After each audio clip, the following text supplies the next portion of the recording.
বাংলাদেশের ভয়াবহ ছাত্র আন্দোলনে একটা কথাও খরচ করেননি বাংলাদেশ ক্রিকেট পোস্টার সাকিব আল হাসান। এই নিয়ে তার ভক্তদের মনে ক্ষোভ রয়েছে। 23শে আগস্ট জানা গিয়েছে গার্মেন্টস কর্মী রুবেলের হত্যা মামলার আসামি সাকিব আল হাসান। 22শে আগস্ট রুবেলের বাবা ঢাকার আদাবর থানায় মামলাটি করেছে। ক্রিকেটার বয় সাকিবকে 28 নম্বর আসামি দেখানো হয়েছে।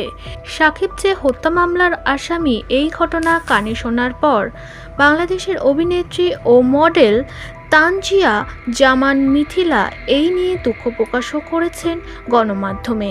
সাকিব মামলার আসামি এই খবর নিজের ফেসবুক পেজে শেয়ার করে মিথিলা তক্ষুনি তার প্রতিক্রিয়া জানিয়েছে। সেখানে তিনি বলেন, বাংলাদেশ ব্যাংকের অর্থ লোপাটে অভিযুক্ত শাহ আলমের মতো বড় অপরাধীরাও এখনো মুক্ত, একথা উল্লেখ করেছে। নায়িকা বলেন, সাকিব যাই করুক না কেন, সাকিব খুনি নয়। বিশ্বের কাছে বাংলাদেশের প্রতিনিধিত্ব প্রতি মুহূর্তে করে চলেছে সাকিব, একথা ভুলে যান কি করে। তানজিয়া জামান মিথিলার নামটি সাকিবের পাশে বেশ কয়েক বছর ধরে চর্চায় রয়েছে। বাংলাদেশের ইউনিভার্স তিনি। 2010 সালে মুকুটজয়ী অভিনেত্রীও তিনি। বলিউডে একটি অভিনয়েও দেখা গিয়েছে তাকে।